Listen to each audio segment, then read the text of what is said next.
in early 2003, Lawrence Hargrave Drive between Cliff and Clifton was closed. Why? Because of rock falls, land slips and broken road. And how was this going to be fixed?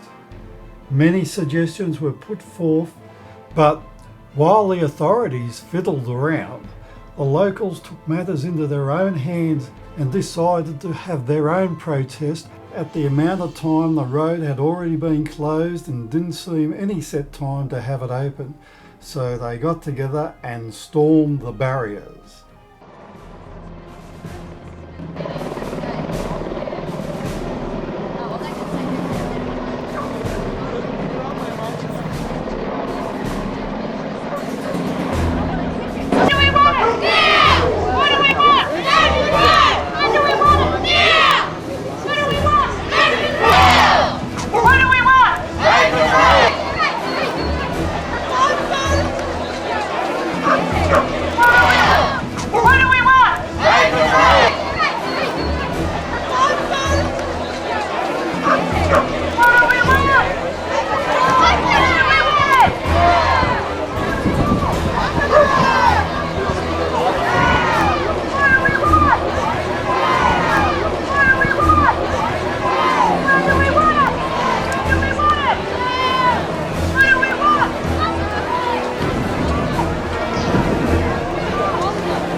So the local crowd gathered at the halfway point and staged their protest and stood around and harumphed a bit and made a bit of noise and waved their placards, and it was really quite interesting because they picked the worst spot possibly to stay, simply because that's where a lot of rocks come down.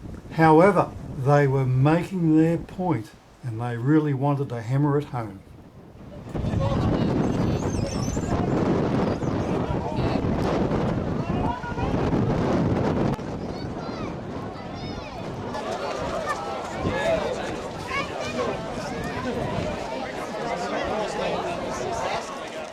The sign says it all: falling rocks do not stop.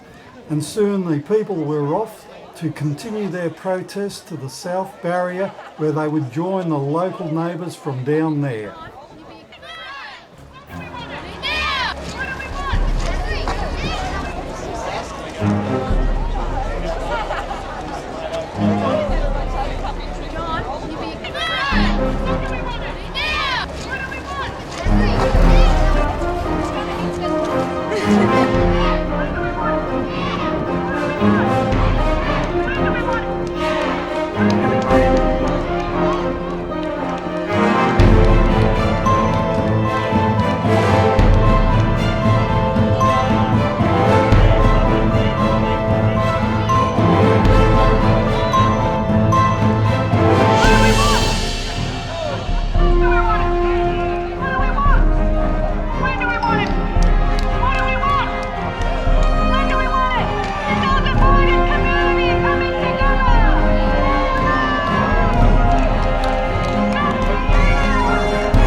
Indeed.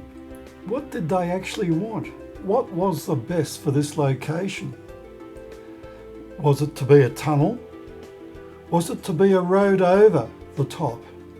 Or was it to be a bridge?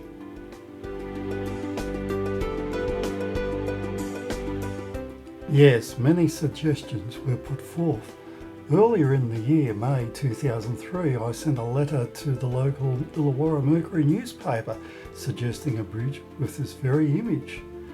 And didn't that cause a lot of a kerfuffle and a lot of flack? But anyway, the bridge idea hung in there. I even produced a further photograph with a better image of what I thought the bridge should be, coming out from Coalcliff, going around, touching the middle headland and then proceeding across the water to Clifton. But still though, a lot of conjecture went on as they toed and throwed about exactly what should be done. Meanwhile, I just photographed the area before anything was done.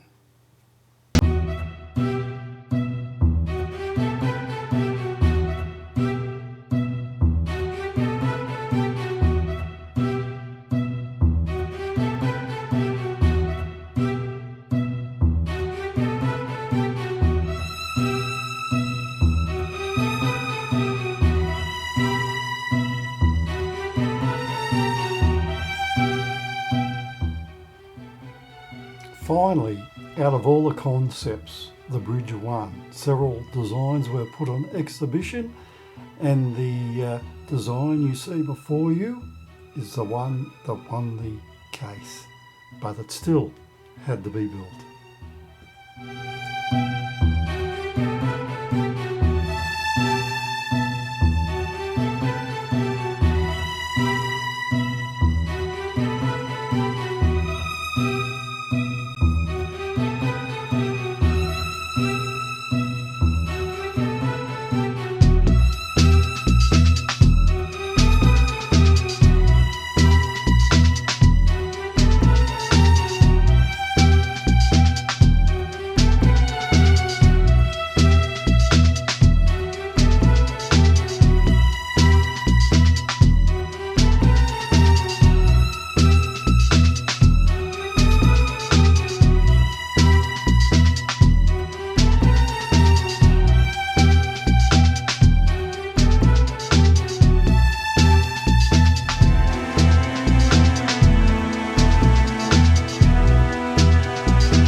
And so the bridge was finished.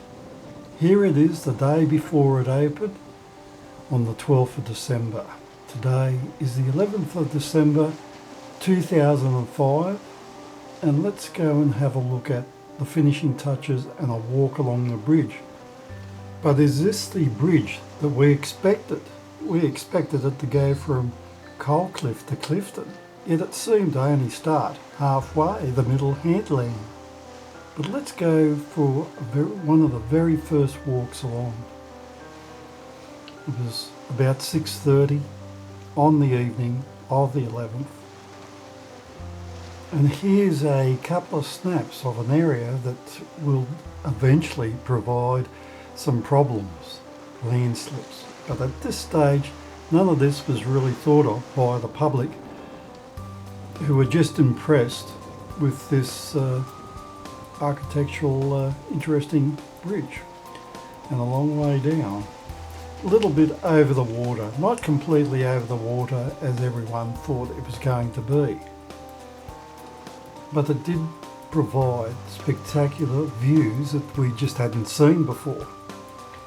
Views of the water, views of the cliff, views up the coast, and views of where the old coal mine jetty used to be. Yes, there used to be coal mines under here, all very honeycombed. And the jetty went out about a mile, but that was basically a century ago. But you can see those cliffs are a worry. And look at this boulder. This would have been a 10-tonner.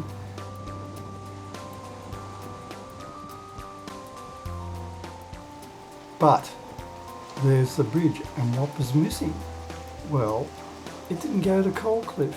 It never went across the Northern Amphitheatre. But the Labor government saved $49 million. But now the Liberal New South Wales State Government is spending that money, or thereabouts, because that Northern Amphitheatre to the right, the bridge does not go past that. It goes still on the old route, and there's land slippage and God knows what else. Rocks still come down in that northern area, and look how high that escarpment is. I mean, my God, that's 8 times higher than the bridge. But still, at the end of the day, when the bridge was completed, yes, a fine tourist attraction, but I still believe that the bridge I submitted would have been even more spectacular and more of an attraction, plus a lot safer from falling rocks, etc. What do you think?